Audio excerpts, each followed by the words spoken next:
massive game for Dundalk tonight as the two teams emerge from the tunnel.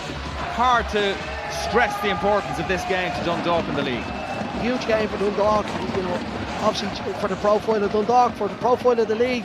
But as you said, Con, financially, a huge financial reward, something like 1.2 million, as you said.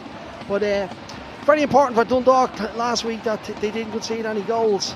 So it gives them a great opportunity. I think they've been in 11 or 12 away matches, you know, in the last few years in Europe that they've scored. So, you know, with Houben up front, they've always a chance of getting goals. And it'd be brilliant if you get the first goal tonight.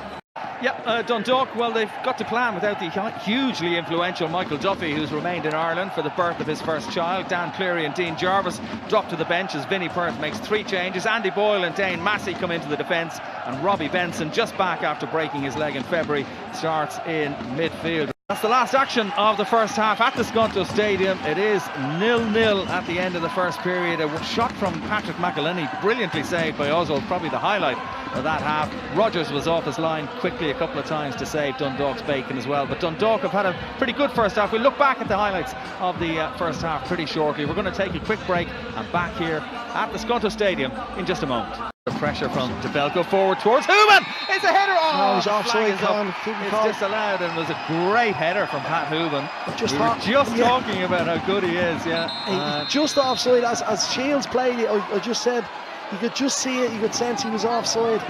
And a great header down, brilliant header down. Well, that would have been a great time to score for Dundalk. I'd like to see that again because he's just there. Yeah, he's offside. Yeah. Prenga came out and played him offside. Good defending from the 39 actually. Extra time. Well, you never know. Maybe we won't need them. Here's Daniel Kelly into the box. Kelly goes down. That's a penalty. It's going to be a yellow card. Oh no. The referee was perfectly positioned. It was an optimistic shout for a penalty, but I think the referee has got that one right. He's been very good, Con, I have to say. He's been up at the play.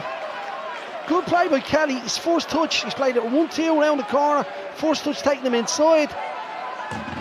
Oh no contact whatsoever with Cherna Morris. You can see him here, Con.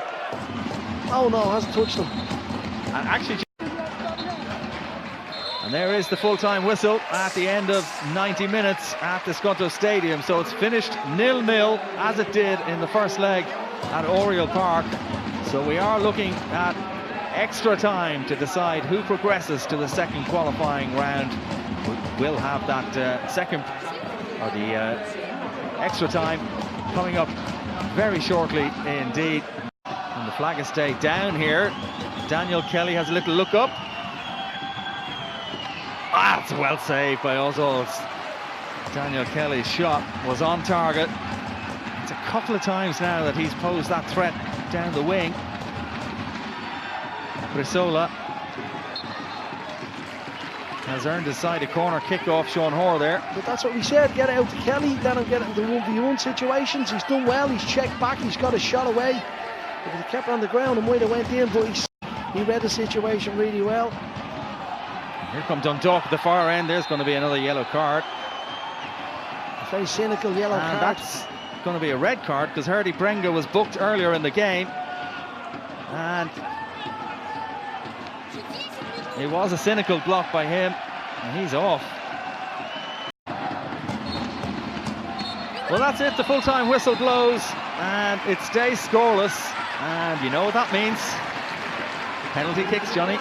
Well, I hope they've practiced. I hope they got ready for it. They have been practicing actually in training this week. And practicing properly, where you go to the halfway line and you make your way up and you do it the way you would do it in the game. And I'm sure they have.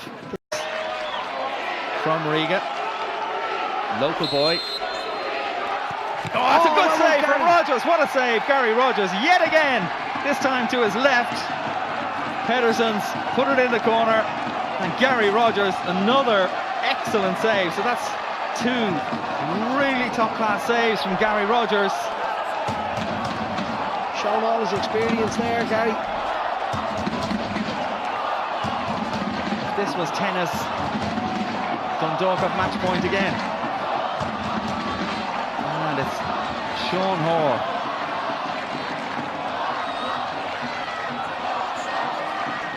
This goal, should he put it away? We'll put Dundalk through. Sean Hoare down the middle and in the net, and Dundalk are into the second round. Sean Hoare with the winning penalty kick after Gary Rogers made 2 saves. And it's Dundalk who will go through to face Carabag. It's a big payday for the County Louths club, and Sean Hoare take a bow. Very confident, Sean. He's been good in the 2 ties. He got man of the match in the first tie, and now he's won the game for them in extra time and into penalties. Shootout coming up in a few minutes. And again, all over the top here for Dundalk. Oh, it's a great block. Well played again, Sean Hoare. Looks like it's going to be Mountney to deliver this one. Good ball right towards the edge of the 6-yard box again. This time McElhinney. Oh, what a save! He caught it sweetly that time, Patrick McElhinney.